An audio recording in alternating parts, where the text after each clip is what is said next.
of my lectures. So as Laura have already did a wonderful planning. So today we're going to talk about column chromatography.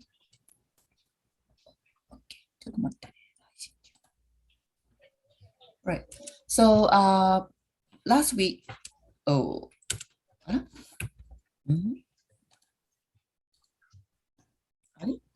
it doesn't go. See. Okay, sorry. So last week I talked about the classifications based on the shape of the separation bed. So some of you asked me the questions between the difference between the planner and the column. So I have taken some photos from the internet. So this is like the planner. So it's more like a paper or thin layer. So we talked about it last week, okay? So, and then many of you also ask what it is, HP, TLC. So HP is like high performance. It's quite similar, like HPLC or HPTLC or HP, many things, yeah.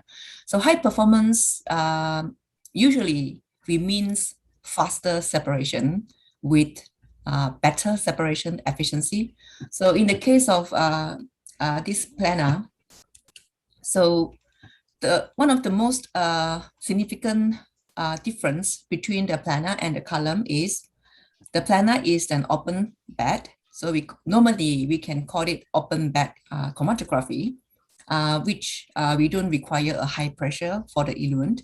And when we use a column like this, which is should be the closed bed. Yeah. Closed bed, this is a column chromatography which is closed, and it should be high pressure. So, and usually column are being used in GC and LC. So, GC means when we use the mobile phase by using a gas, and LC really clear when the mobile phase is a liquid. So when you depending on the textbook, sometimes most of the time people will say there are only two types of chromatography, like GC and LC, because practically we don't see this SFC. SFC stands for supercritical fluid chromatography. So maybe you have learned the supercritical fluid in physical chemistry. Yeah? So usually we don't use it very often because we need a high pressure to compress the liquid, and then the liquid it's like in the state of between the liquid and gas, so which combine the advantage of liquid and gas, and some people use that kind of eluent for separation. Yeah? But it is not it is in practical, it is quite difficult to use that kind of system. That's why we usually just say only GC and LC. And LC basically conquer the whole market, like 80%. It's a lot of LC compared to the others. So, and beside Prof, pardon me, there is maybe a problem with the slideshow because there is some click, just blank, and then it appear again, blank and appear again. Oh, really? Yeah, all participants see the same, right? Yeah, there is a Yes, glitch. all right. Yeah. The blink and so-called. I don't know, maybe you can stop screen first and then share screen again. Okay, stop. Yeah, glitching. You mean stop the sharing, is it? Yeah, and then share again.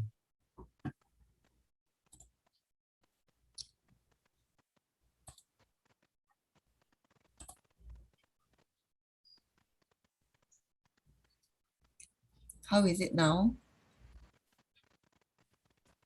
Oh, wait. So far, so good. Okay. Okay. So far, so good. Okay. You can go ahead, Prof. Yeah. I try not to move the cursor. Yeah. I don't know Yeah. if it because of the mouse that I try to move. Yeah. Now it's Okay. static. Yeah. All right. So so you see the slide with the classification based on The problem appears again, Prof. Oh, I don't know why. so okay. Anyway, what I will do is I will remove the other screen. Yes, okay. Okay.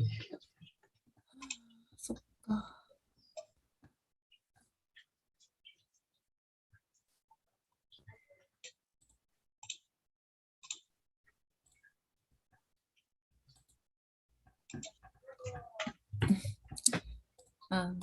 どうしてかな。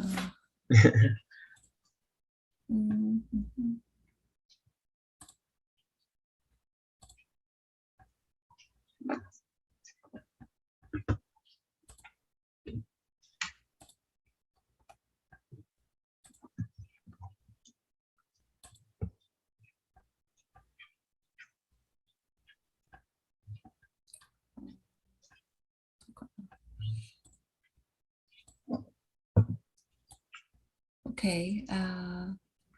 Sorry now. How do you feel right now? Yeah, it's good. It's good. Yeah, there is no I mean, glitching okay, again. now I have removed the other speaker. Perfect. Yeah. Sorry, can you hear me? Yes, yes, yes. I can hear you. Hello, hello. Hello, I have removed the other speaker. Can you hear me right now? I don't know. Yes, yes. もしもし。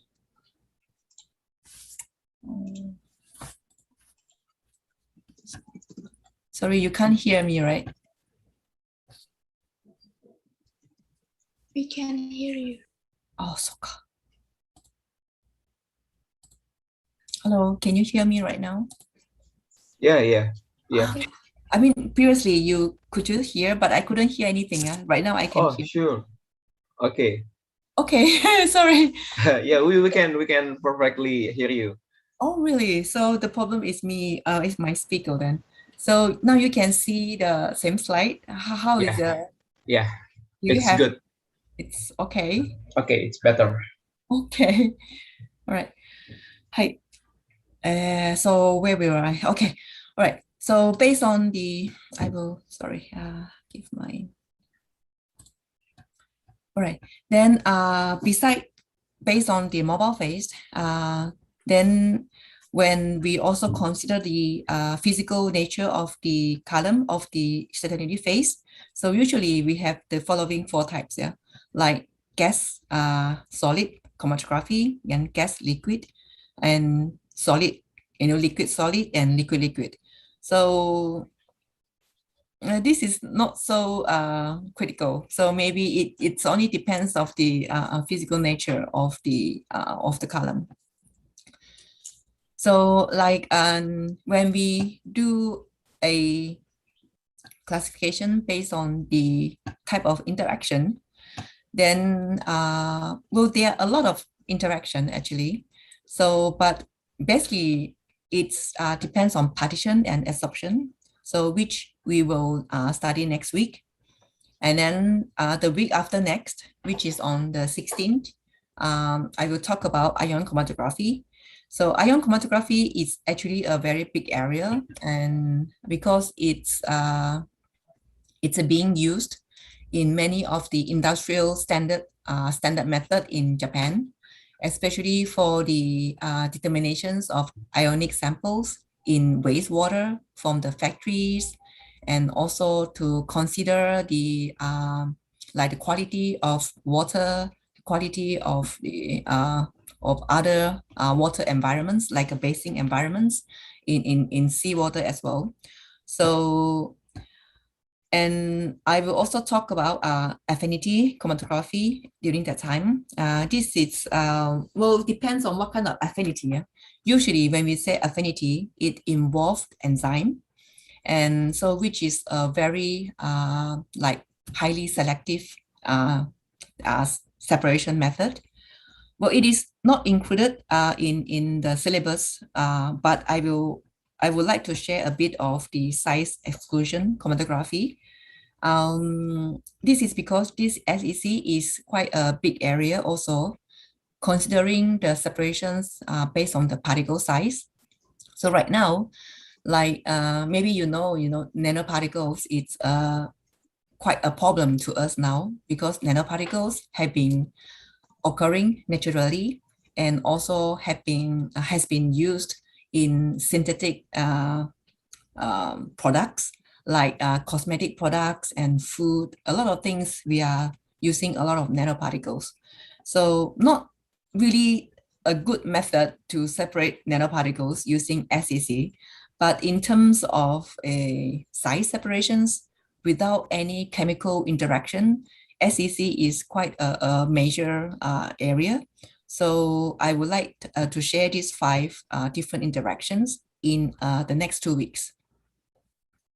So, well, maybe you have not seen a real liquid chromatography system, yeah?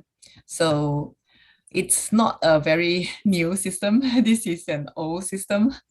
Anyway, maybe it looks very sarabut, yeah? It's like so messy, but anyway, the injector is somewhere here, and the big bottle here, it's a bottle with the eluent, which is the mobile phase. So the mobile phase usually contains water, a mixture of water and organic solvent. So depending on what kind of column you are using, and it's difficult to see, but the columns is being covered here. Well, there are some detectors, and this is the pump, and these are the data processor. Yeah? So if I break down into a diagram like this, there are 5 main parts for a liquid chromatography system. Like we need a pump to pump the eluent under high pressure, not really high pressure, like a certain pressure. And then before the column, we have to have a sample injector. Yeah. So we have to inject a sample here, and then together with the eluent, the sample will be brought into the column, and separation will occur in the column. Then after separated, the samples will be detected by a detector, and then the signal will be changed to from analog to digital signal, and then we can read the signal from a PC. So this is the basically, I mean, the 5 compounds, 5 components of LC. So today, I will not talk about other components. I will only talk about the column. I will talk about the detector and other parts of the LC when we have the HPLC session, which is on the 23rd of November. So yeah, so today I'm gonna just talk about the column and what is inside the column. So last week, we talked about like columns with different IDs, and the big columns, it's being used for preparative, and the smaller columns is being used for analytical purposes. So basically, the columns is made from particles packed columns. So if I would take a cross section of the columns, so this is like a cross section. Basically, there are 3 types of different columns. Like this one we call open tubular. Open tubular means inside is nothing. Yeah? So the stationary phase is being coated directly to the inner wall of the column. But this type of column is usually only used for GC, gas chromatography. And usually when we use an open tubular, the size of the column has to be capillary. Well, capillary can vary between 0.1 millimeter to like maybe less than 0.5 millimeter, then we call capillary size. Yeah. So usually for GC, the size of the capillary column is about 0.25 and the length, the length, like the long column, like you can see here. So these are the length of the capillary. So usually when the diameter is so small, we have to use longer column in order to increase the separation efficiency. So when we use a GC, because the gas diffusion is very fast compared to the liquid, so we are able to use a very long column. So usually it's like more than 10 meter. But maximum we will not use more than 50 meter, which is so crazy. So usually what is when you want to buy from a maker or from a company capillary column for GC, usually they will sell like 15 meter, 25 meter, or maybe 30 meters. But the typical type is about 25 meters. And the one I have in my lab is about 25 meters. Yeah. So another type is a packed column. So the packed column is like this, meaning that the particles is fully packed. In this case, the particles have to be made outside. Yeah. So we have to make outside produce outside, and then we have to pack inside the column. So in this case, we have to use what we call a flit. A flit means a stopper, yeah? A stopper to stop the particles from leaching from the column. So this is usually used for LC, but some of the GC, they also use the packed column, but it is not so much as the capillary, because the capillary is more popular now and the separation is much, much better using capillary column for GC. So the packed column now is usually used for LC.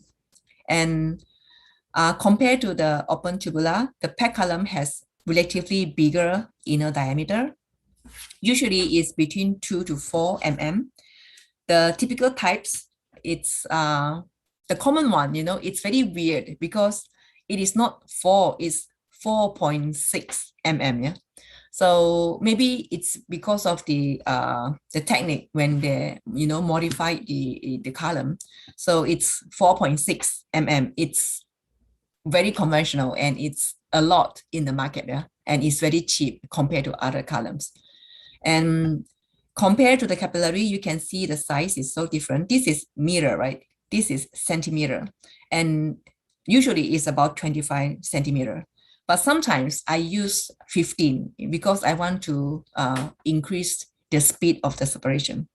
So combining the advantage of the open tubular and the packed column is what we call a monolith column. So, and later I will show you why monoliths will be, not today, yeah. Maybe if there's a time, I will share some of my research, because right now my main research topic is to make this monolithic column inside a capillary. So in a separation column, when we want to increase the separation efficiency, the easiest thing is to decrease the particle size of the column. Today, it's a lot of discussions about the fundamental of the parameters, and I hope you will bear with me. And this monolithic column, usually we call it like the next generation column, but it is not so new. Yeah. The first monolithic column was successfully being made in 1998 by Professor Sweat in California University. So at the time, they used a polymer monolith, yeah, but the separation was so bad, so they couldn't, they published a paper, but they couldn't commercialize the products. Then after that, in 2001, Professor Tanaka from Japan, from Kyoto Institute of Technology, they managed to make a monolith using sol gel method of silica. Yeah? So, and the separation efficiency was so good compared to the polymer base. So at that time, and it was a hit, and everybody was so surprised because the separation was so good using this monolithic column compared to the packed column. And Professor Tanaka is already retired now, but there's one company in Japan hired Professor Tanaka and they bought his patent. Yeah? So now there's only one company in Japan and they are selling this silica monolithic column in Japan. So no other companies will sell, yeah, because they already bought the patent. So, but I don't know how much they can sell because the reproducibility is not as good as the PET column. So in other words, PET column is still the majority in the market, and it is still the,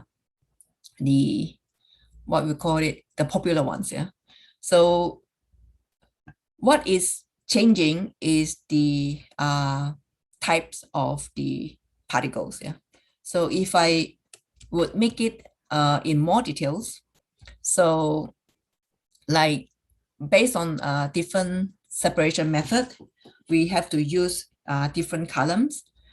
We have to use different columns, meaning that we have to use different packing materials, yeah. So like well, I might explain more about this reversed phase and the normal phase, yeah. But the most popular type is the reversed phase. So reversed phase means the column is a non-polar column. So like a C18, yeah, C18 or the C8. So, and the eluent, it's usually water and organic solvent. And when we say organic solvent here, it's usually acetonitrile and methanol, yeah. So acetonitrile, water, and methanol, they are polar eluent.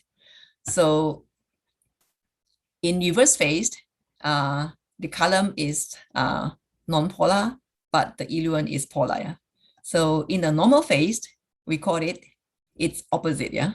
So it's opposite, the column is polar, but the eluent is a non-polar eluent. Like we use hexane. You know, hexane is a non-polar. Not usually we only use organic solvent, no water, yeah. I don't know if you know the story why this is, because reverse phase is so popular now, but it is called reverse phase. And this one is called the normal phase, yeah. Last time there's one student, they asked me, why is it called normal phase like this? And why not call this normal phase and this reverse phase, yeah? Anybody have any idea why is it called normal phase here and not here?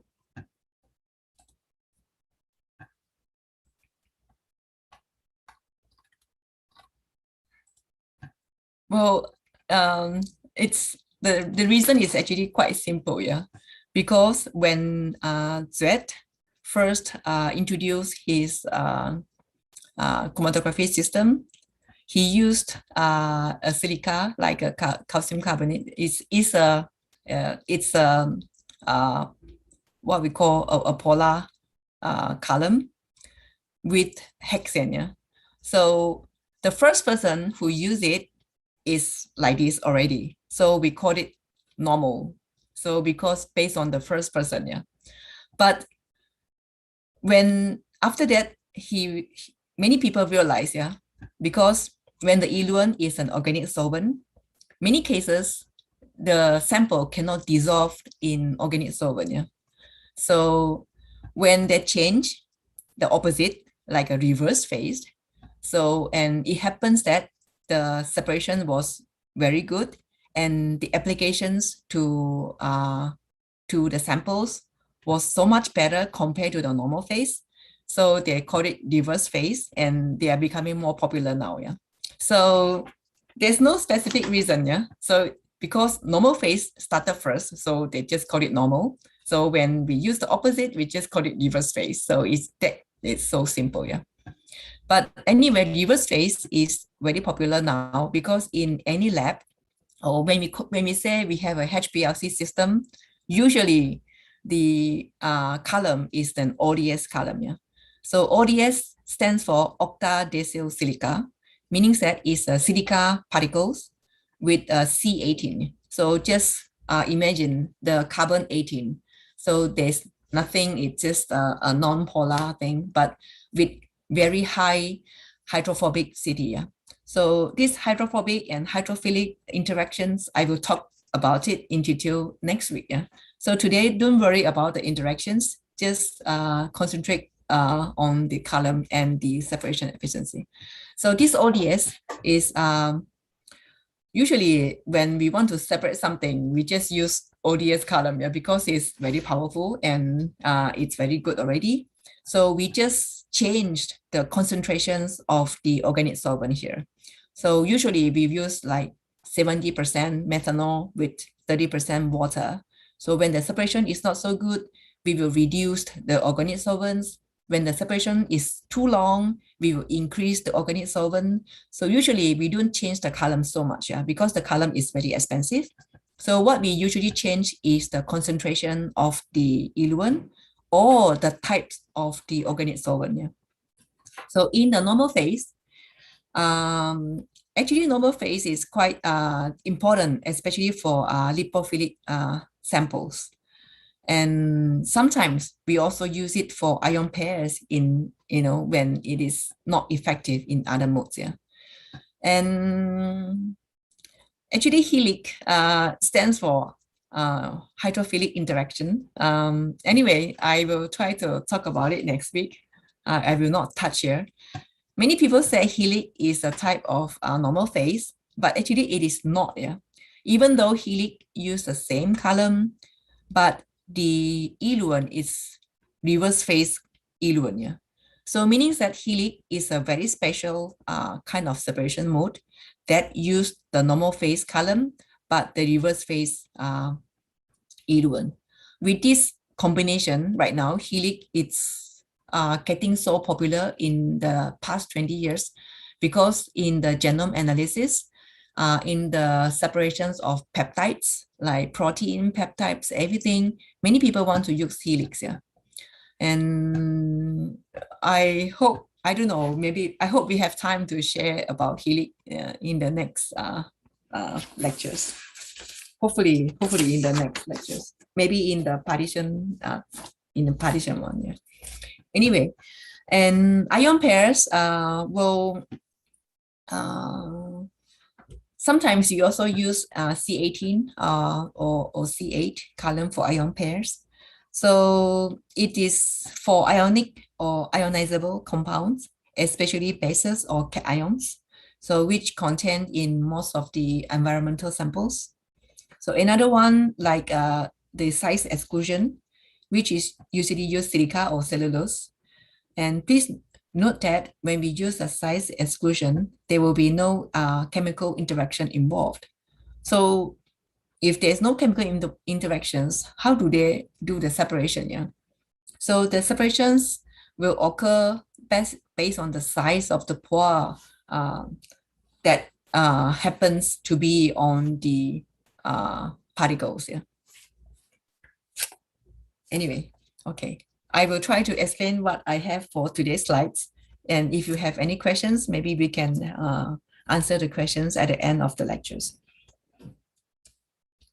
Oh, I don't know. Is it better to ask question now or can we just move forward? Yeah. Yeah, for anybody who willing to ask Professor Lim about whatever currently given, please you can chat or ask directly. Yeah. Yeah. If there is no question, yeah, you can go ahead, Prof. Please. Okay. Hi, arigato. Yeah, okay. All right. So the particle characteristics, and in the old days, like bigger particles were used, like 10 microns, 100 microns, but now it's most separation is about 5 microns. Yeah.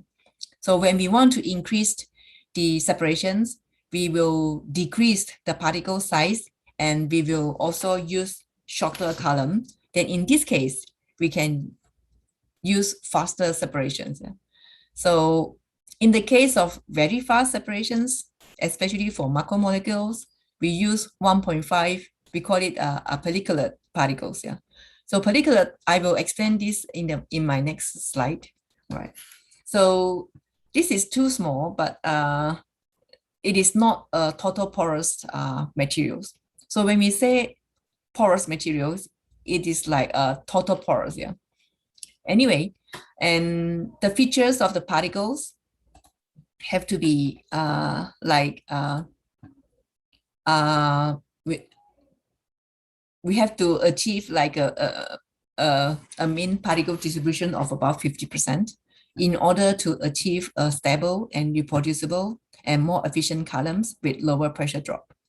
So meaning that inside the column, we have to pack more than 60%. Yeah?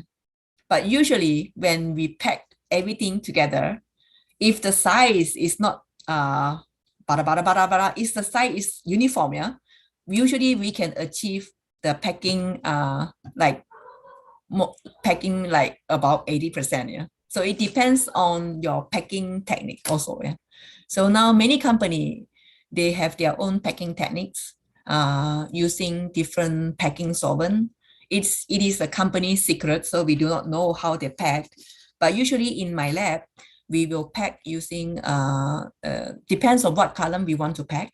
If it's a capillary column, then it's easier. We can use a hand device. But if it's a bigger column, which require high pressure, we have to use the HPLC pump. Yeah.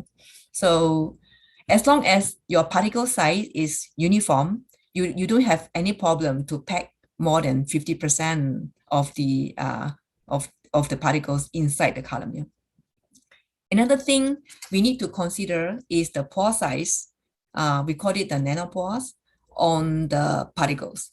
This is important when we want to separate small molecules, because if the pores is too big, the small molecules will be take so long time, and any particles can go in any pore. So there's no selectivity. That means you cannot do any separation. Yeah. So everybody will go in together, everybody will come out together. So there's no separation if the pore is too big. Yeah. So this is important when we want to separate small molecules. On the other hand, we also need to have a bigger pore size when we want to separate macromolecules. Yeah? Because if the pore is so small, when the macromolecule comes, they cannot enter the pore, so they have to pass by and they cannot do separation also. Yeah. So that's why the balance between the nanopore and the white pore on the particles is very important. So when we buy the column, usually you have to see how much the pore size distribution on the particles. So this is usually given in in terms of gram. Yeah? So we usually measure the silica based on gram, and then usually the meter square is the surface area. The surface area, the bigger the surface area, the better actually, because we can have more pore size. But sometimes when we need to separate macromolecules, we have to reduce the surface area because we need many big pore. In this case, we cannot have many surface area. So this is how we want to choose the surface area of the particles when we want to do a certain separation. But usually we don't, when we want to buy a column, yeah, when you are not a specialist, like, because I'm making columns, so I'm a specialist, so I will consider the pore size. But when in any case, the maker, they will have a standard pore size, like 400, okay, 400. And then they will tell you the particle size is 5 micron, okay, 5 micron. That's it, yeah. So these are the information usually you will get from the maker. But when you want to know more about the technical terms, maybe you have to ask the technician of the company. And sometimes, but usually right now they put everything on their homepage. Yeah, so you can look at the homepage. So when you have problem with some separations of small molecules or macromolecules, what you need to do is you have to find a different column with a different pore size. So this is how you can buy a different columns and to improve your separation. Sorry, maybe it's too technical. Maybe you might not need to know. This is too technical for you to know. Okay, but anyway, okay, I have a chat. Why do they choose C in all column? Is there any history behind? So I have a question from the chat, like why do they choose C18 or C8? So Well, sorry, I did the same. Okay, in the first question by City, so the story is a long story. So originally, I think they tried to make the columns using C8. Yeah. So when they try to make the column using C8, but the partition was not enough because the hydrophobicity was not enough. So maybe they try to increase, and when they reach C18, it is easier to make C18, yeah, because when you try to I try to make some particles before, yeah, because when you make the particles, you have to mix the silane coupling chemicals, and you cannot find like C5, C7, no, yeah, because they are not stable, and it is not, they are not commercially available, yeah, so it's difficult to find and it is not stable. So usually we will react something like C8 or C10 or something, and then we will, usually it's C10 and C10, when we combine, and there will be something drop and it becomes C18, yeah. So it is due to the easiness of the reaction, actually, yeah.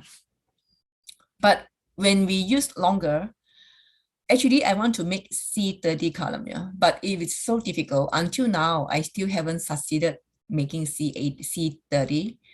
But the important thing of, you might ask me why you want to use C30, yeah? Because it's complicated to explain here.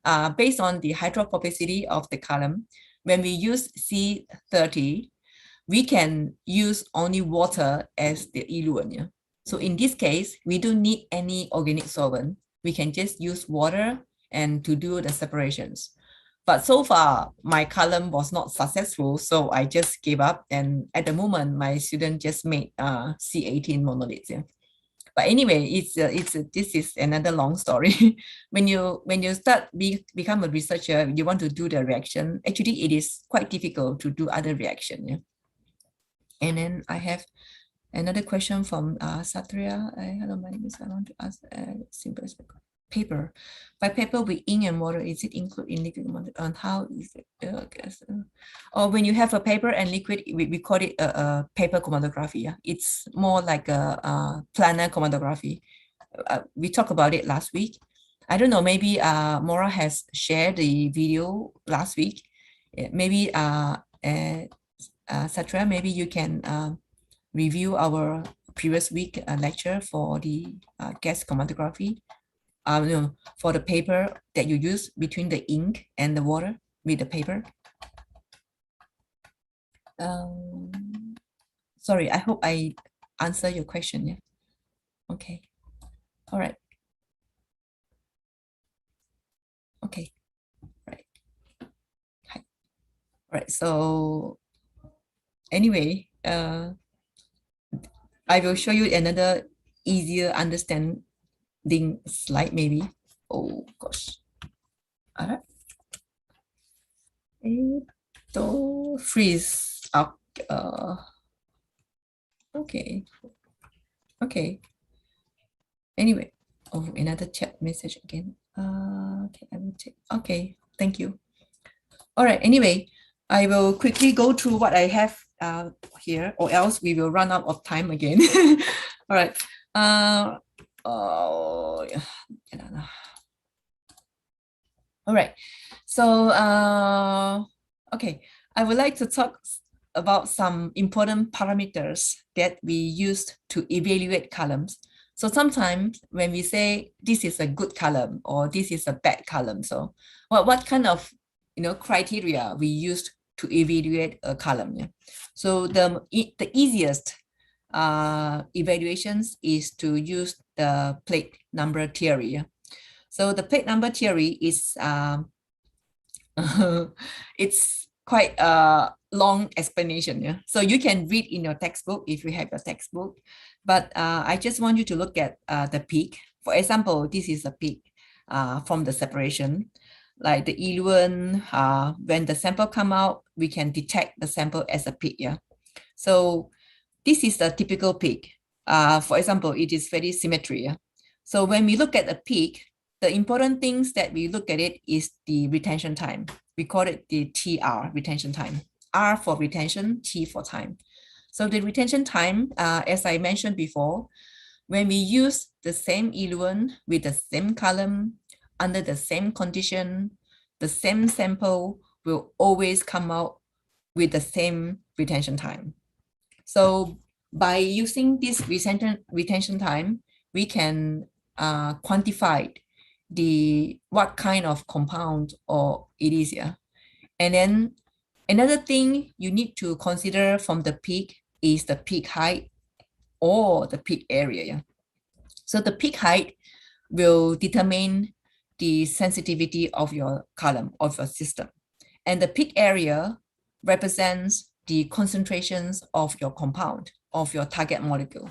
So when it's simple, when you have a bigger peak area and higher peak height, that means your sample's concentration is higher. Yeah. So how we want to see whether a column is good or not is to calculate the plate numbers. So when the plate number is higher, the better. Yeah. So in a commercial column, like a 30 centimeter column with a particle size of 5 microns, the plate numbers will be around 10,000 plates. Yeah. So 10,000 plates, it's just imagine it's like it's equivalent to what you did with a separation tunnel. Yeah? It's like when you do organic separation tunnel using hexane and water, you shake them and then you put them, and then you can see the organic phase upside on the upper and the water phase in the lower. So this is, we call it a separation funnel. So 10,000 plates means we repeat the same, reaction 10,000 times. Yeah. So this is how the separation efficiency can be achieved using the chromatography system. Yeah. So I think in the first half, when you learn about the partition, like the partition or the extraction efficiency. Yeah?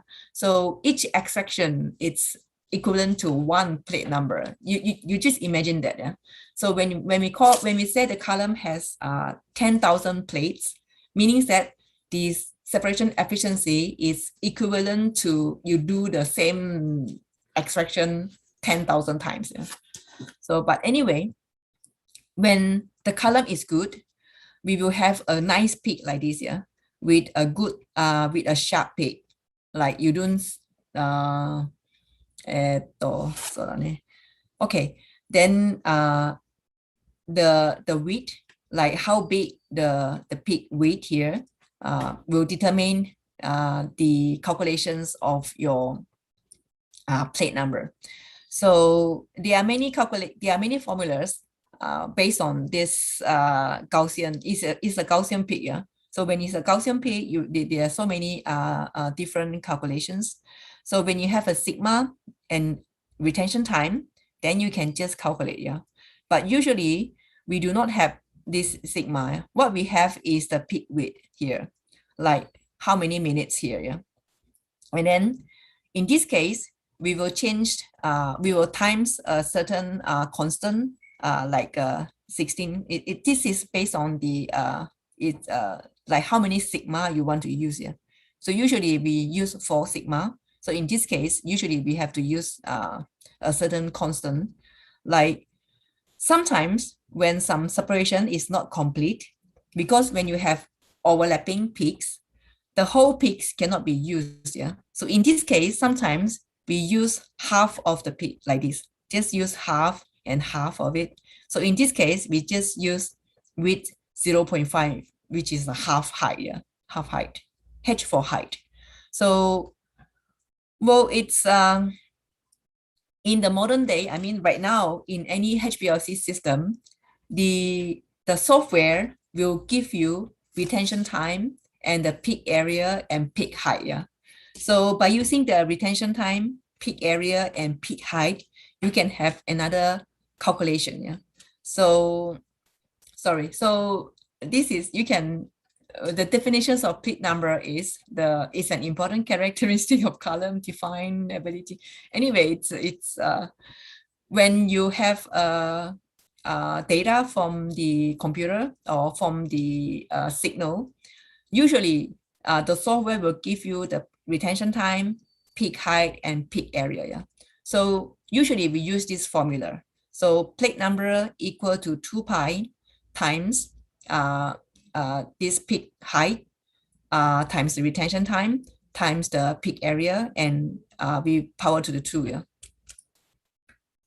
So for example, this is the peak you got from an experiment, and this is the peak height, and this is the retention time, and then this is the peak area. Yeah. So please be careful. Depending on your system, sometimes your signal can be different. Yeah. Usually the signal is analog signal. When we change to digital, it become microvolt because we had to change to the electricity analog signal. So it will return to, from absorbance, will be changed to the microvolt. So one absorbance is equal to 1 million microvolt. Anyway, you don't have to remember this because the computer will give you all the values. Now in the latest software, the computer, I mean, when you finish an experiment, in the software, they even calculate the plate number for you. You don't even have to calculate yourself right now. Yeah. So in the old days, when I, like 20 years ago when I was a student, so we have to draw the peak area and everything, and we have to calculate everything by ourselves. You can imagine now your area, your time is so much easier, yeah, and so much faster. But anyway, just remember, you have to change the same unit when you want to do the calculations. So, and the plate number will be depending on the column quality and can be varied by changing the column conditions. The first is the flow rate. The second is the column length. The third is the particle size. Okay, I want to ask you, which one do you think is the most significant when you want to increase your separation? Yeah.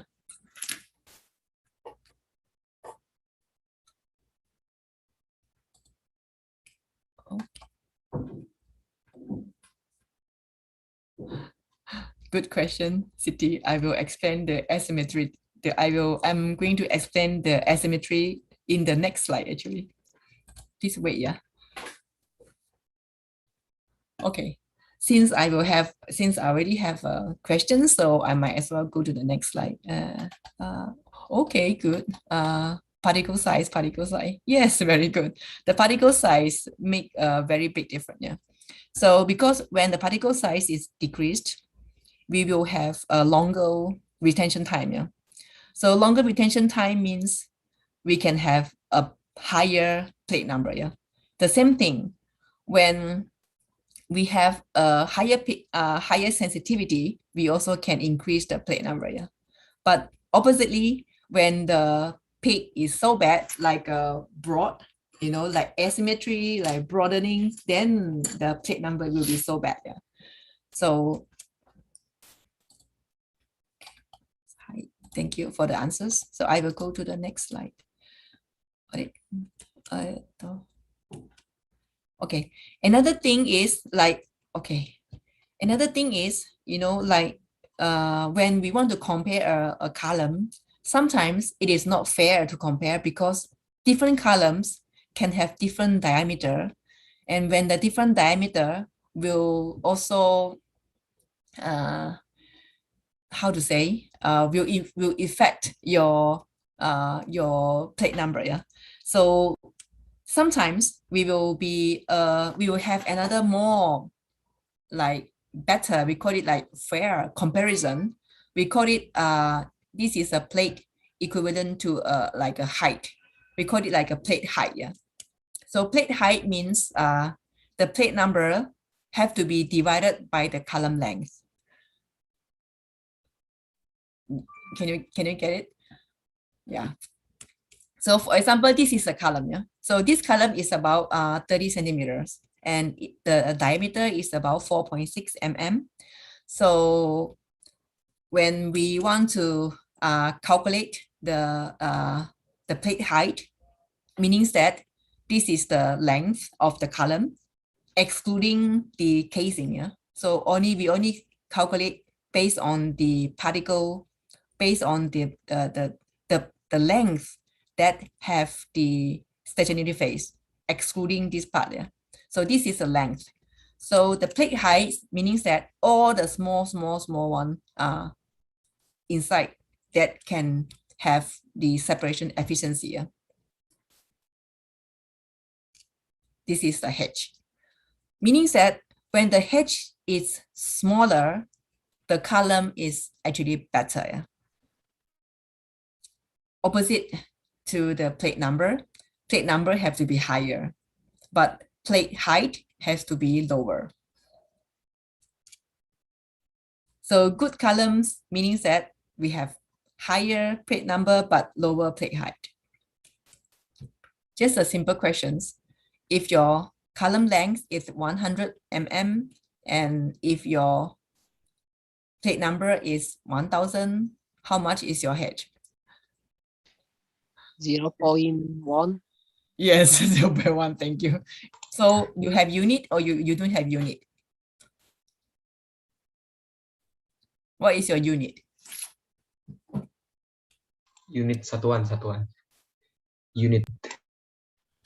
0.1 meter, millimeter. Yes, so it's 0.1 millimeter. Yeah. So very different from plate number. Plate number, we don't have a unit. Yeah.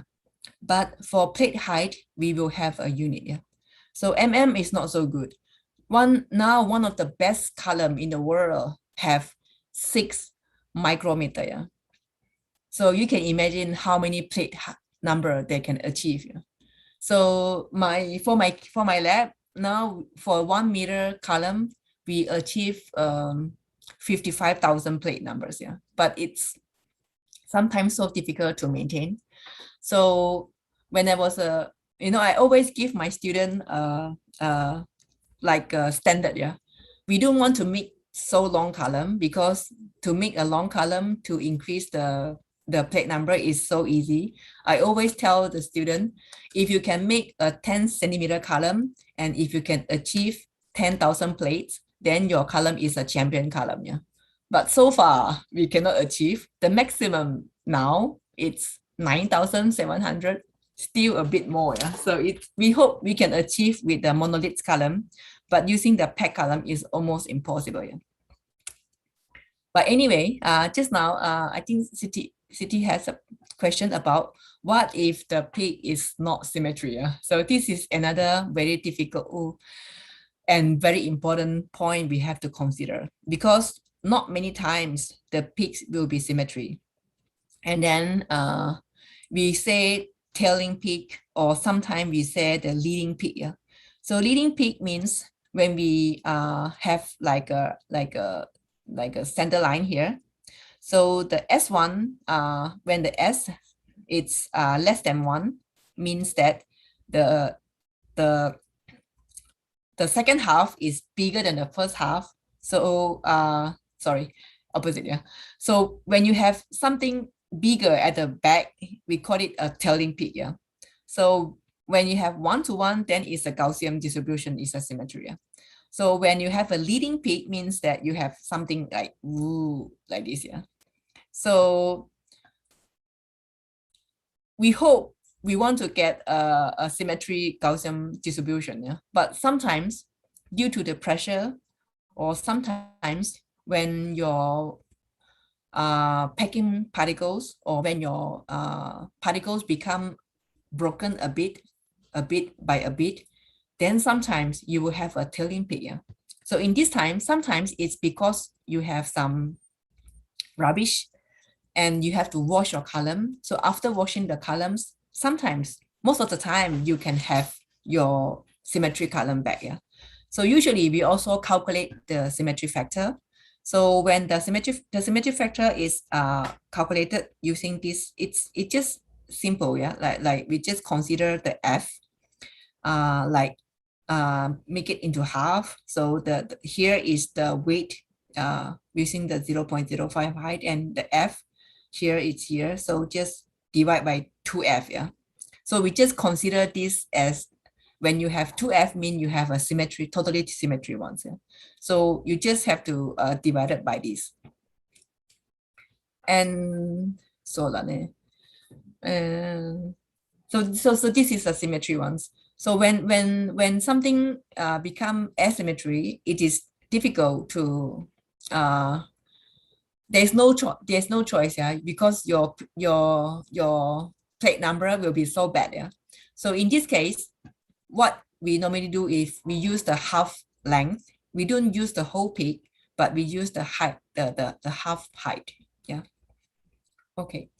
So another very important and quite difficult parameter, it's what we call a Van Dimbler parameter. Yeah. So Van Dimbler parameters will stand from this equation. We call it the Van Dimbler equation. Yeah. So Van Dimbler equations have it might look difficult, yeah, but actually the main effect are only 3 effects. One is we call it the A, B, and C. Yeah? So A, B, and C.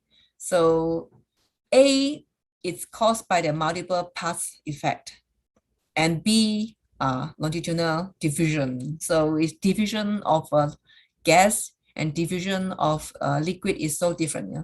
So that's why if for those who have experienced GC and LC, you will know the GC peaks is always so sharp and so good compared to LC, yeah? Because the diffusion rate of the liquid is 100 times so much longer than the gas. So it's quite unfair to compare. I have some slide to explain the effect of the Van Dimbler. Yeah? So anyway, when I just want to let you know how to read a Van Dimbler plot.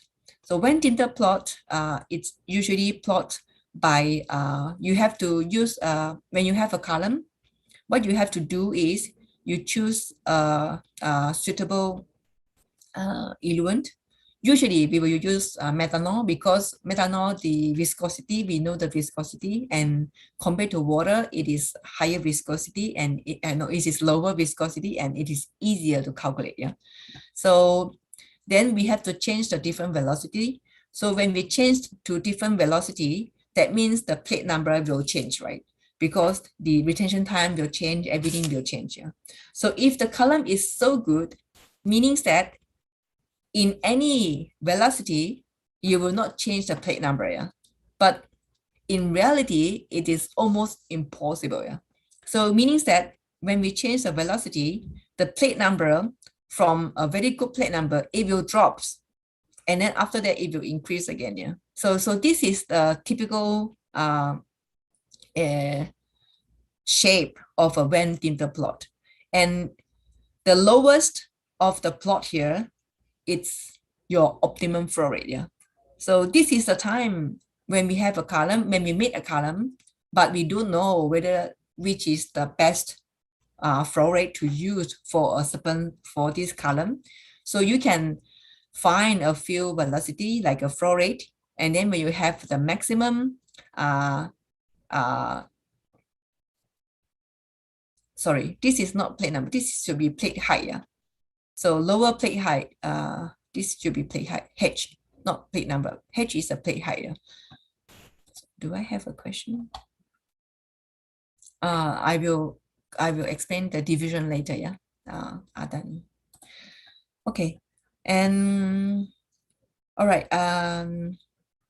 Okay. So before I explain the differences in the particles, I will explain the these 3 different effect, how they will affect the Van Dimbler and how they will affect the plate height. Sorry, this is the plate height.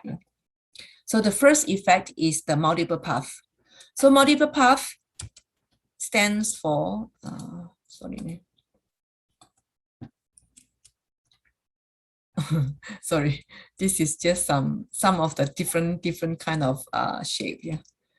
So click high, AD diffusion. All right. Anyway, all right. Why is AD diffusion first? No? I wanted to explain in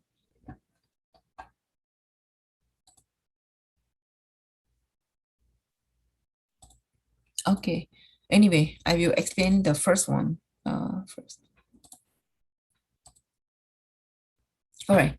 Anyway, like the A one, it's caused by the different paths length of the particles. Yeah.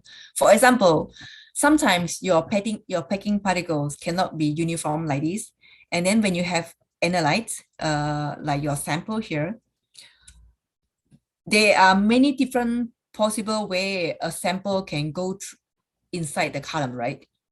So sometimes the column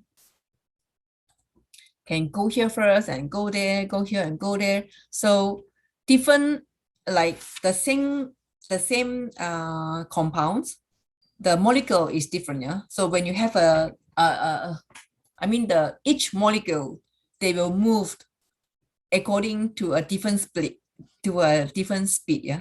So meaning that when you have when your column with not so uniform particles, then you have so many different paths, yeah, like go down, up, down, and here, and then the molecules can have so many different paths to go from one side to the other sides. So the more path length here, meaning that you will have a lower, how do you say, the longer eddy diffusion rate. So when the diffusion rate is lower, meaning that longer means that you have a lower efficiency. Yeah? That means we have to wait for so long for something to come up. Another question I had just now, okay, this one happens even though you have very perfect particles like this, you know, compared to like this, which is, in Japanese, we call bara-bara. Yeah? Bara-bara means you have different sizes.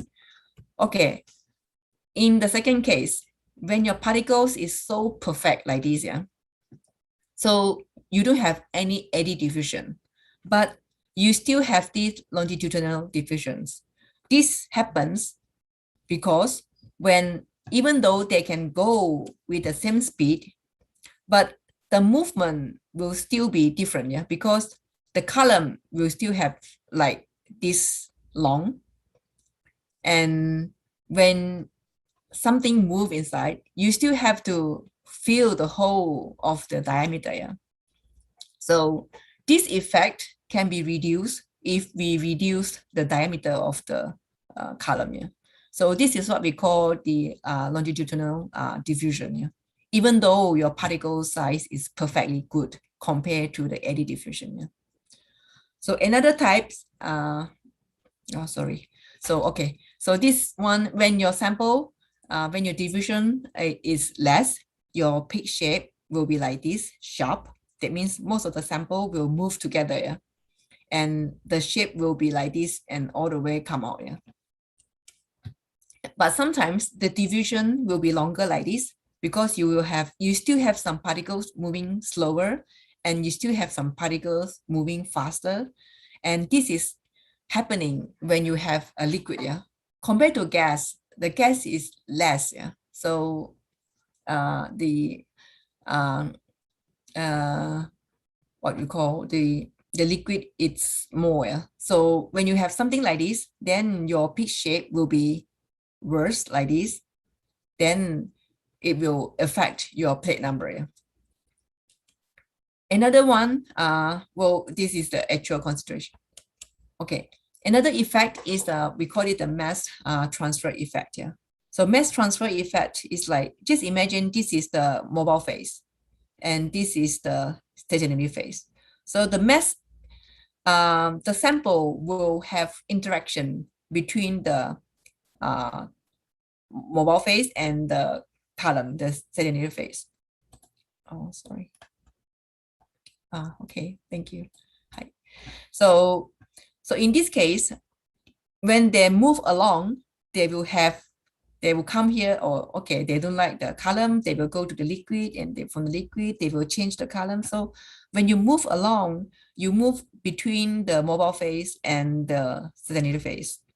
So, but when you move together as a mass means that as a body, sometimes, I cannot, sometimes it is not like, the transfer effect there will be a different effect. Like this is for example, the equilibrium is here, but the actual concentration is here, So when you look at the equilibrium and the actual concentration, so when you turn out to be the peak, you become like this, which is a bit broad. Yeah.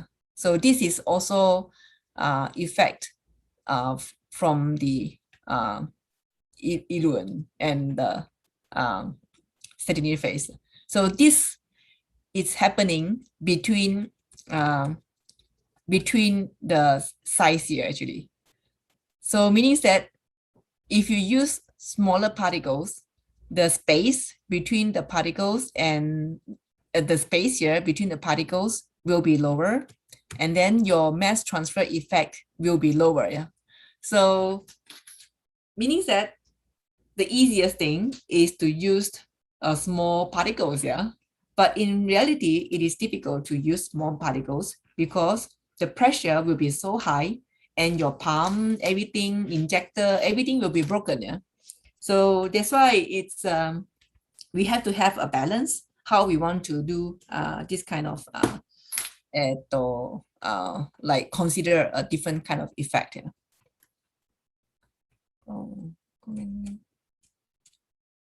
So and so okay, when Dimbler curve, again, just like a revision. So the A, like the A factor from the eddy diffusions is always like this, and then the second, sorry, the animation is a bit slow, and the second factor, it's will be increased when we increased the velocity. So this is the comment. This is based on the concentration. Yeah, and then another line we will draw. It's based on the B over V. So well, this is over the volume. Yeah, so you can see here A is always constant, but B and C will be changing, yeah, based on the velocity. So the best plot will have to be something like this usually, yeah. But and that's why the here will be your minimum h height, and your ideal velocity will be here. Yeah? So when we plot something like this, the lowest here will be our best velocity. I mean the flow rate of your eluent. Yeah? So this is an example, a new example I got from a company called Waters. Is a popular.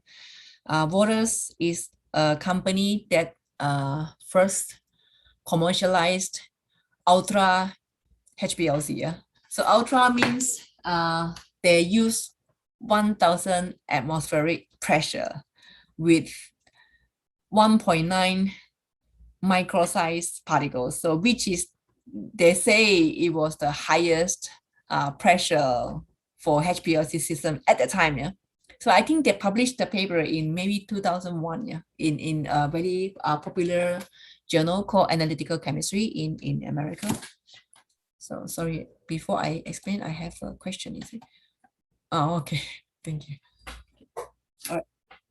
So, and as conclusions, smaller particles will provide better efficiency, and then with smaller particles, the efficiency will increase, extends over the wider linear velocity.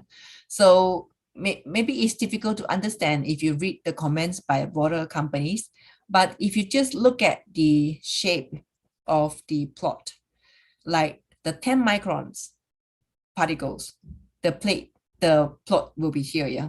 So compared to this one, of course, the 5 is much better, yeah. So when the particle technology increase right now, which is 1.9, 1.9, maybe it will be lower like this, yeah. So everybody is trying to achieve lower particles, yeah. But in any case, it is still like, you know, micrometer. It's so difficult to achieve lower than micrometer, yeah. So anyway, this is how we normally, we don't talk so much about plate height, yeah. Normally we just say, okay, what is your plate number, yeah? Because it's easier to compare the plate number than the plate height. Maybe this is the final of my slide of today. Anyway, it's about parameters today. Maybe it's a bit difficult to understand. Yeah?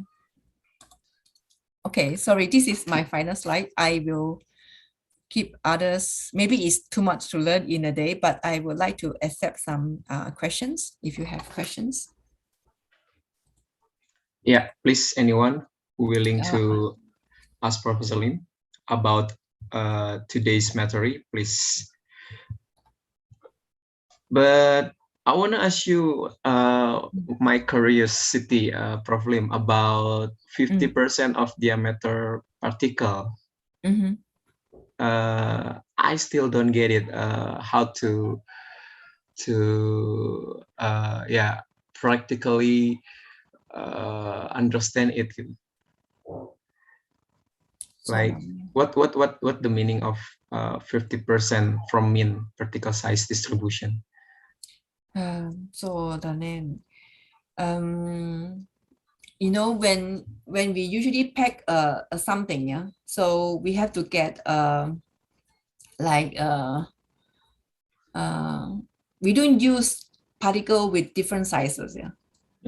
Yeah, so when we say usually when we say 5 micron column, we accept the particle size like if you like 50%, if you based on the particle size, yeah, then it will be like between 2 to 8, something like that, yeah.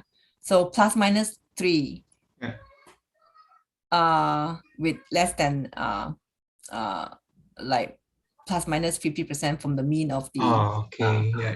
So it's like when we use a column with a different distribution of sizes, it is very bad as a separation column, yeah. So and the same thing also happen also, we call it the packing efficiency, yeah. So the packing efficiency also we usually we need to achieve like 80%, yeah. So when you have a different sizes, sometimes it is good because the small size can go between the big sizes, yeah. But in any cases, it is still the best to use the uniform sizes, yeah. So this is based on the mathematical calculation. So ideally is to use uniform with ultra pack, no space, you know, they don't allow any space, meaning that it's like when we explain the diffusion.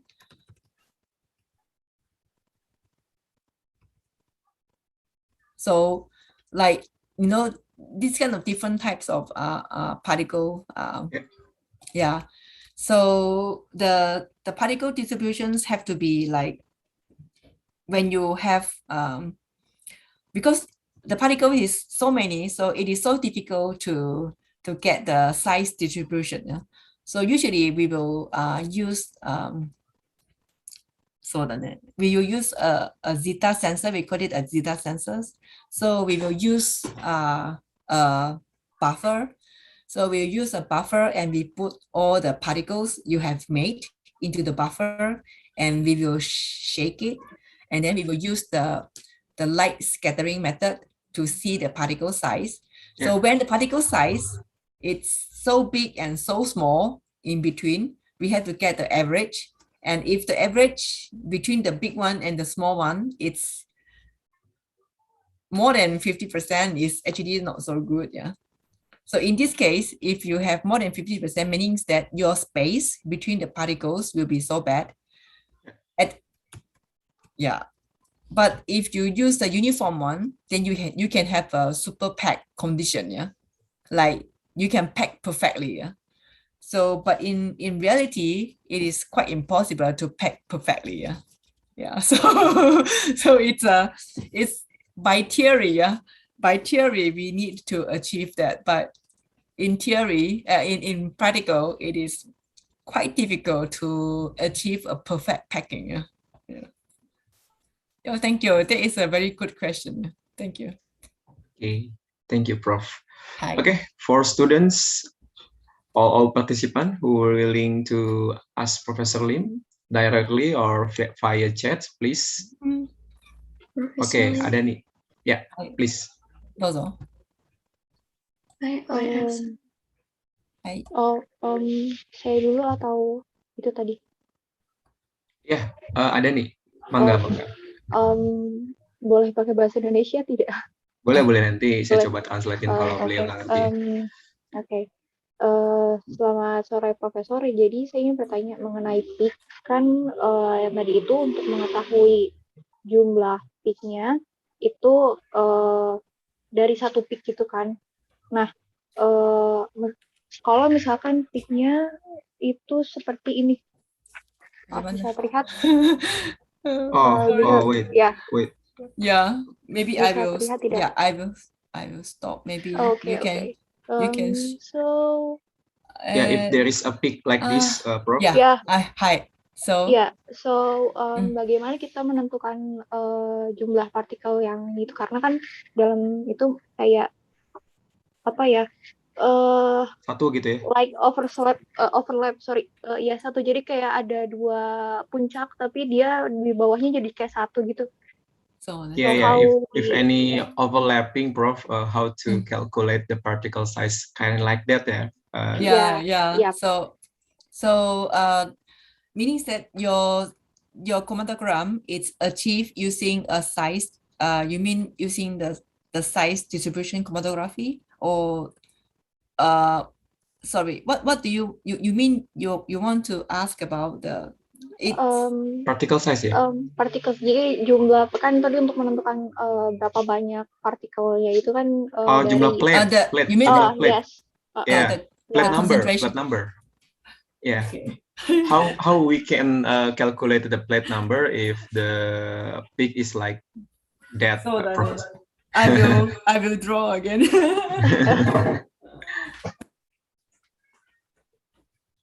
Gitu ya, Dani ya pertanyaannya ya, maksudnya kan hitung plate numbernya ya? Iya. Yang tadi kan kalau plate numbernya itu kan kayak satu peak aja, terus kita bisa tinggal dari tinggi sama width-nya. Betul. Tapi dari width-nya satu, tapi peak-nya ada dua gitu. Betul.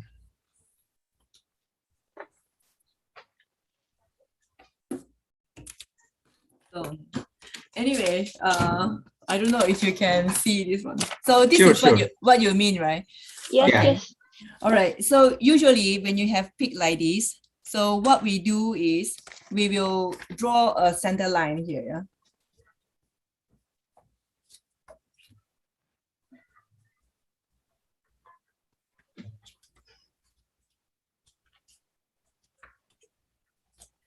So usually we will draw a center line like this. Yeah. So when we draw a center line like this, and then we can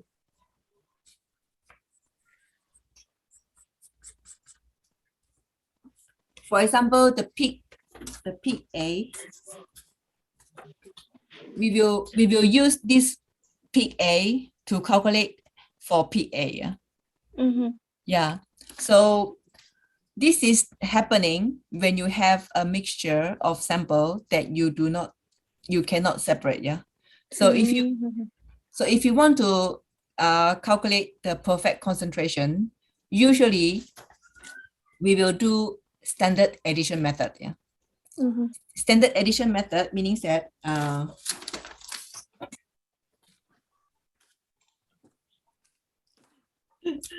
okay, sorry, my drawing is so bad. It's okay. It's okay. That is okay. Okay, so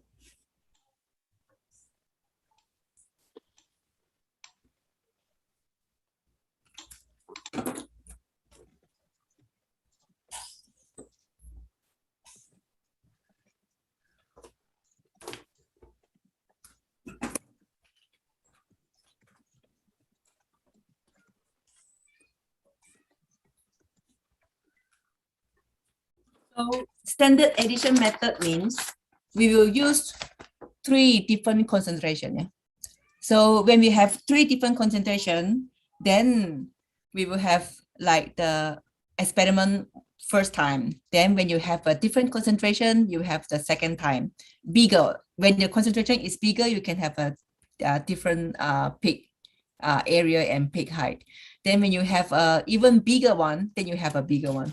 So when you get the information here, we can use the Excel to plot.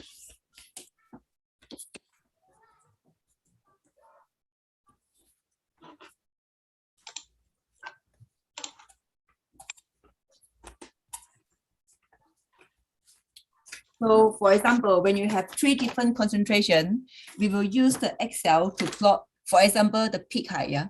Because the peak area is affected, but the peak height is not affected, yeah? Yeah, so what we use the peak height here, because the area can be affected. We don't know whether it's area A or area B, yeah? But the peak height is actually proportional to the concentration also. So when we have a different concentration, we will have a different peak height of the 3 different concentration of your sample. Then we will draw a Excel line like this. Then your concentration you can be draw here is here. Yeah. So in this case, we call it's like a standard addition method for quantitative analysis. Yeah. Okay. Yeah. So yeah, it's happened a lot of time. Yeah, when you have overlapping samples. So Yes. sometimes when the student needs to confirm, I ask them to don't mix the sample, just input individual sample and see whether the sample will come out in that time or not. Yeah. So in other case, you can also decrease your concentration of your eluent to increase the separation first. Then only you do the calculation. Okay, thank you very much, Professor, for the answer. Okay, thank you, Adani, for the question. And then we have a question from the chat box, Prof. Yes, from Nida. Yeah. Okay. Use it for some sample for SRS media with buffer. Okay, buffer 2.9 buffer 2.9 meter normal fit, but it's broke and show the peak is telling on broken peak. How do I probably say for my column? Is it special treatment to make the column okay? C18 for some sample with what kind of buffer do you use? Okay, Nida, maybe you can speak directly to Professor Lim, please. Nida.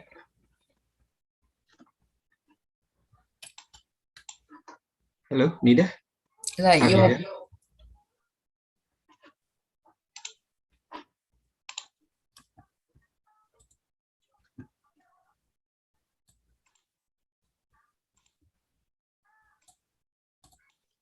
Okay, because Professor Lim need to know about more detail, yeah, about your question.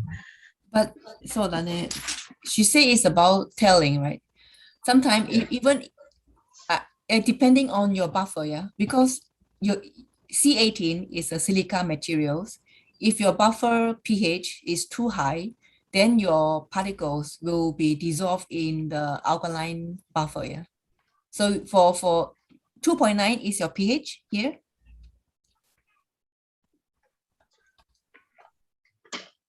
But 2.9 pH, what kind of buffer can you use? Yeah. Buffer 20.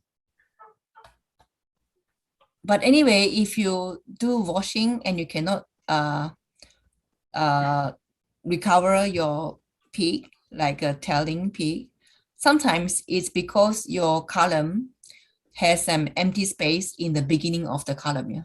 So because if the column is so old and you use so many times, sometimes the particles, they will move a little bit, and the beginning of the column will have some empty space. Yeah. So in this case, when the empty space happen like this, when you inject some sample, sometimes you will have a telling picture. So in this case, if you do washing, you are not able to recover your column. So usually in this case, usually you cannot repair by yourself. Yeah. But for me, I will open the column and I will add some particles by myself here. So if you can open the column and if you can see there's an empty space, I don't know if you can have extra particles from another old column which you don't use here. Because if you have the C18 of the old column, you can get that C18 for the old column and top up in your own column. Yeah. So in this case, you can fill maximum of your casing. Because sometimes when the casing at the beginning, there's some empty space, it will also cause the tailing. So even how much you wash, you will not recover. Yeah. Then sometimes it's the empty space. We call it the dead volume. The dead volume means the volume without stationary phase. Yeah. Okay, that's Nida.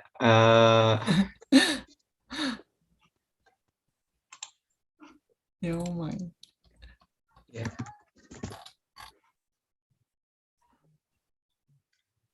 But yeah, so I hope it can answer your answer your question. Yeah. Okay. Any other participant were willing to ask Professor Lim, please? Okay, from class C or class D, please. Our student from UPI.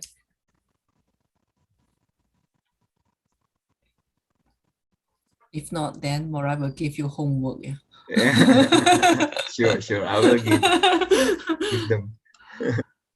Yeah, maybe they are so tired they want to wait for homework and go home. Or they are maybe at home. Yeah. Okay. Yeah, but anyway, even though when Dimbler or whatever, you need it when you want to improve making your column. Yeah. So most of the time you don't consider this kind of parameter. Yeah. The important thing you consider is what eluent to use, how to improve the pitch shape, how to improve the separation. That's all. Yeah. But Prof, can you tell me about how to make your own column, like from nil to the finishing column? Can you tell us about how you make it? Because I still have no imagination about it, because we just use it we buy from some and we use it directly. We don't need to make it. Well, sometimes it depends on what kind of column that you want to make. Yeah, like for the HPLC column. So usually, the particles technology, it's if you want to make by yourself the particles, actually to make the particles is not so difficult. Yeah. The difficult thing is to separate them with the same size. Yeah. Okay. So, and at the moment, most of the time, it is always cheaper to buy the particles and then you just pack the column by yourself. Yeah. So I don't know if I have it in my room. Wow.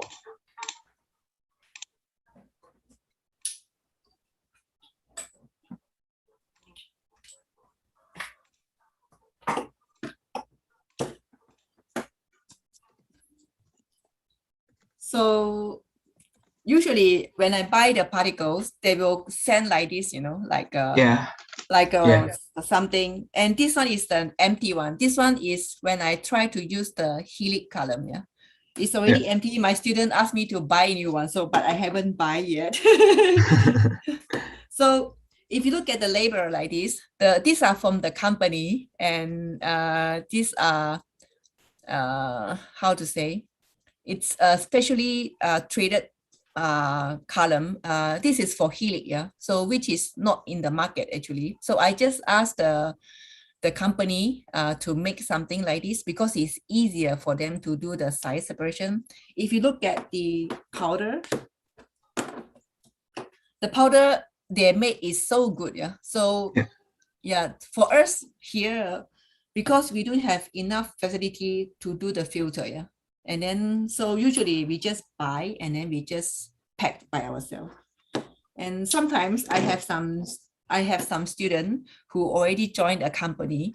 So this one is for free. Yeah. I will ask when we finish, I just send an email and my ex-student will send me free sample. Yeah. Okay. So usually I will get this one stand for silica gel. Silica gel is the support of the particles. So after we get the silica gel, we will make the modification. So if you want to make the C18, we just modify C18.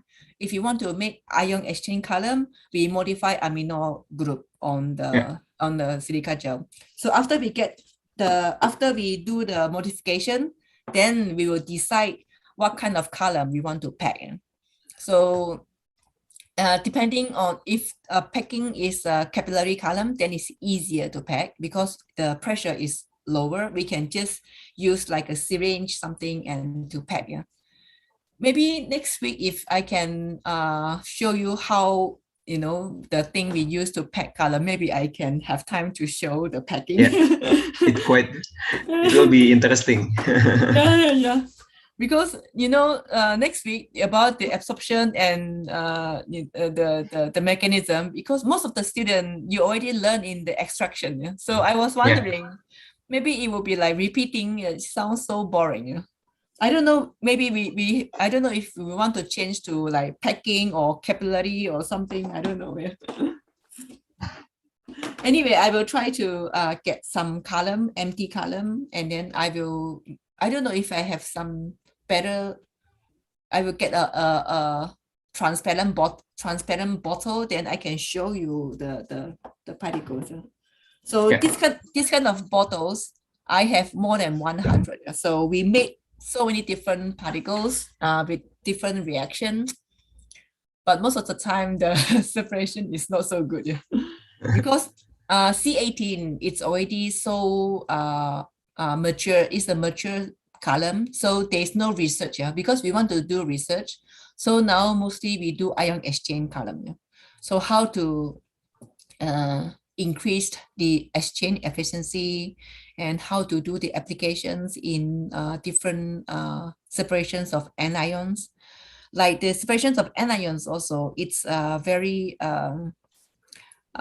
complicated. Yeah, sometimes when you have monovalent, the same monovalent sometimes is also so difficult to separate. Yeah. Okay. Hi. Thank you. Hi.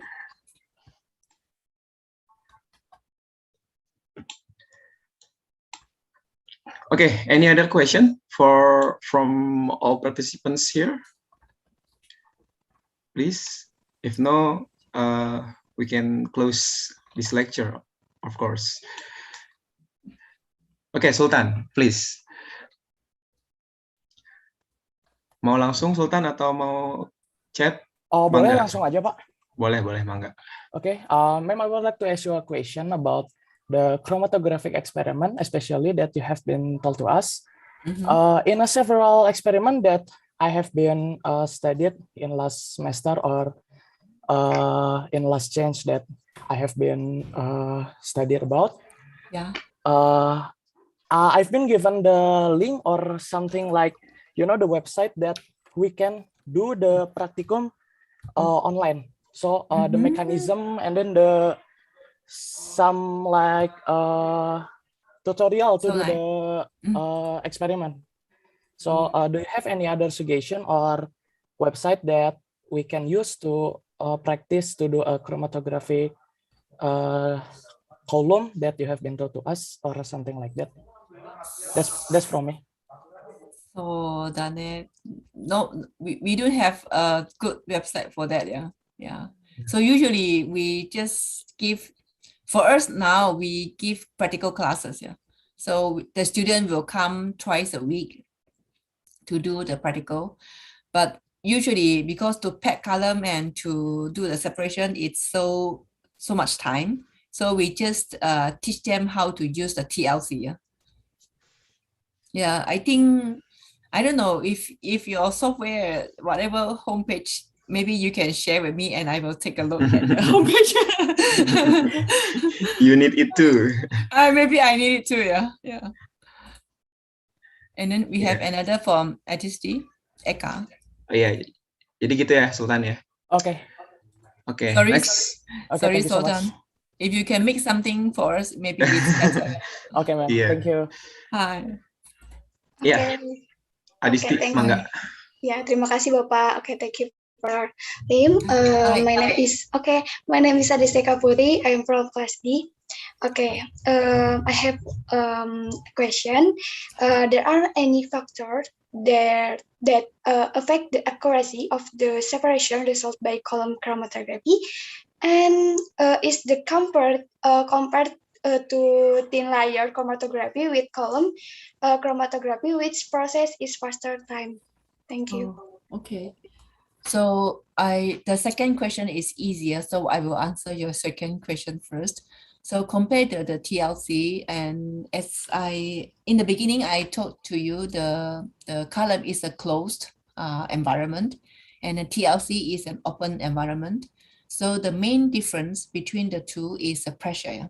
So if you can have a higher pressure, meaning that if your eluent can be pumped or can move faster than the other one, then you will have a faster separation. So in this case, there's no doubt the column separation is much farther than the TLC. Because TLC, you have to wait for the water or for the eluent to come up by itself. But for the LC, you can just adjust the pump rate and you can have a faster separation based on the rate that you have determined. And then in your first question, you were asking about the factors affecting the accuracy of the separations in chromatography. Yeah, there are many factors that affect your accuracy. So of course, how you make your sample is also an important accuracy. So sometimes when you have like it's human error, human error will have a lot of effect on your accuracy. But if you talk about the system effect, usually when there's not much system effect that will change so much of the accuracy of the column. So I don't know if I answer your questions. Okay. Thank you, Prof. Hi. Okay. Okay. Get it ya, Adisti ya. Okay, next Zilva. Mangga Zilva. Yeah, hello, Professor. Hi. My name is Silva Karimazar and I'm from Chemistry C 2020. Because there are steps in column chromatography, so I have a question. What can go wrong in column chromatography? And so what are the things that need to be considered in performing column chromatography so that it can be done successfully? That is my question. Thank you in advance. Sorry, Mora, can you get her question? No. I think there's some problem with her connection. Mungkin bisa pelan-pelan Silva dan bisa diulang lagi. Yeah, what can go wrong in column chromatography and what are the things that need to be considered in performing column chromatography so that it can be done successfully? That's it. Thank you in advance. Hi. So what can go wrong in the column chromatography? It's basically if you know everything, I mean, if you know what you're going to separate and if you choose the correct column, then it should be okay. Yeah? For example, the important thing is whether you are choosing the correct column for your separation or not. If you want to for example, if you want to separate proteins, proteins usually have a different kind of like hydrophobicity or even hydrophobicity. Yeah? So depending on the like a compound, like the different functional groups, then maybe you have to choose like a C18 column, or is it a C8 column sometimes. So I can say sometimes the usual mistake maybe is the eluent concentration is not correct. Yeah, sometimes. So sometimes the sample will have a very high retention, and then but your concentration is very low. So and then when you do the experiment, after waiting for 1 hour, you say no peak, no peak. It's because your concentration is so low, Lower. and then it's so low, and your sample decided to stay in the column forever. Yeah. So in this case, you have to wait forever, and the peak will not come out. Yeah. So sometimes when there's no peak, you have to consider whether it's your concentration of your sample is correct or not, or if the concentration of your eluent is high enough or not. Yeah. So mostly that is the mistake people can do. Yeah. Otherwise, because HPLC is a mature system, you just press the button, everything is ready. Yeah? You don't have to do so much thing, and you inject sample and wait for the system to get stable. So then mostly, yeah, there is, and then you also have to make sure you have the right connection. Yeah, you don't connect like sometimes the detector. If the detector is not connected well to the column, and sometimes you do not have a signal. Yeah. So you say, oh, no peak, no peak. Sometimes because the detector is not even on. Yeah. So, so that's something like this. Yeah. I think most of the time people will make a mistake is the eluent concentration. Yeah. Yeah. I think other things, if you are careful, should be okay. Yeah. Okay, so the most important thing is eluent concentration. Yeah. Yeah. When you have a good column. Yeah. Okay, we have, I'm sorry, we have one last question, Professor, even though the time is running out, but Hi. I got some question from Barik. Yeah, Barik, please, Barik. Okay, thank you, Mr. Mora. I want to ask the professor Hi. that about HPLC. There is a lot application that using HPLC like Hi.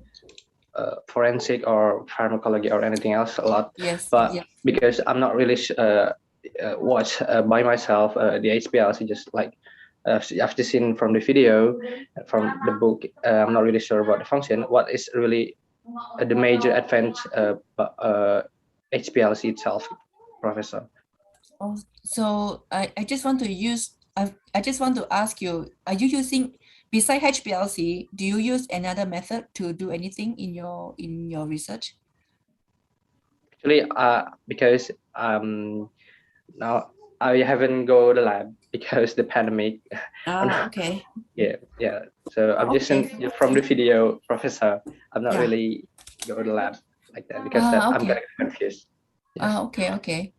So, well, HPLC, like compared to GC, you mean like compared to GC and compared to electrophoresis and even compared to TLC, right? Maybe. So, well, the main difference between HPLC is it is a liquid. Yeah, the eluent is a liquid, and then 80% of any pharmaceuticals or any like compounds, you can dissolve in a liquid. Yeah. So when you can dissolve in a liquid and they become a very stable sample, so the easiest and the most simpler way is to use HPLC.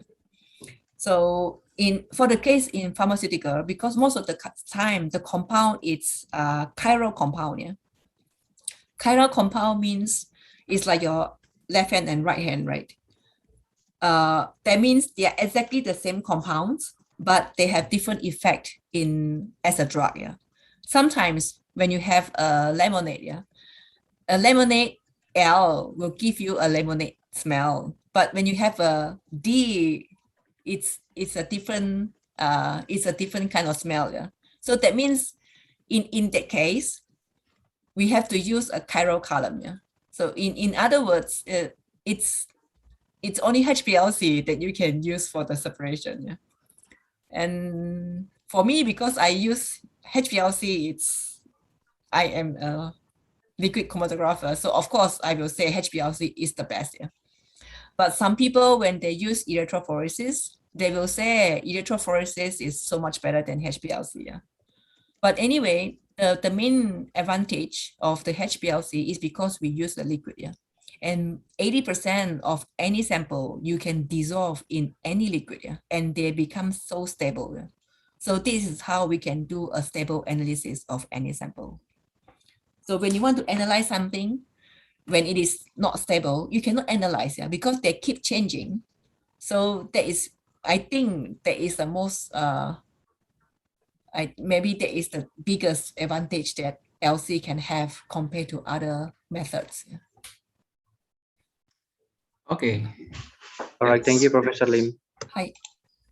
Okay, I think it's to 40 to 45. Yeah, it's so interesting topic about column. So there is a lot of question. Yeah. So we will close this, Prof. Lim.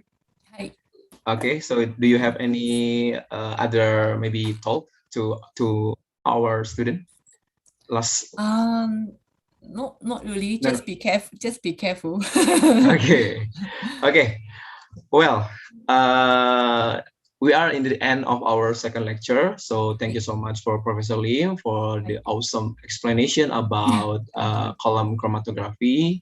And for all students and participants, thank you so much for all your active participation. We'll have another lecture in the next week about partition and absorption chromatography. Yeah, Prof. Yeah. Yeah. And we will see you next week. So see you next week and bye-bye. Thank you, Prof. Hi, thank you, Laura. Thank you, guys. Thank you, everybody. Thank you, Yeah, I will close this. Arigato, Prof. Lee. Hi. Arigato gozaimasu. Hi. Wibu-wibu nih, banyak wibu nih. Hi. Thank you so much. I will Hi. close this. Hi. Okay, see you.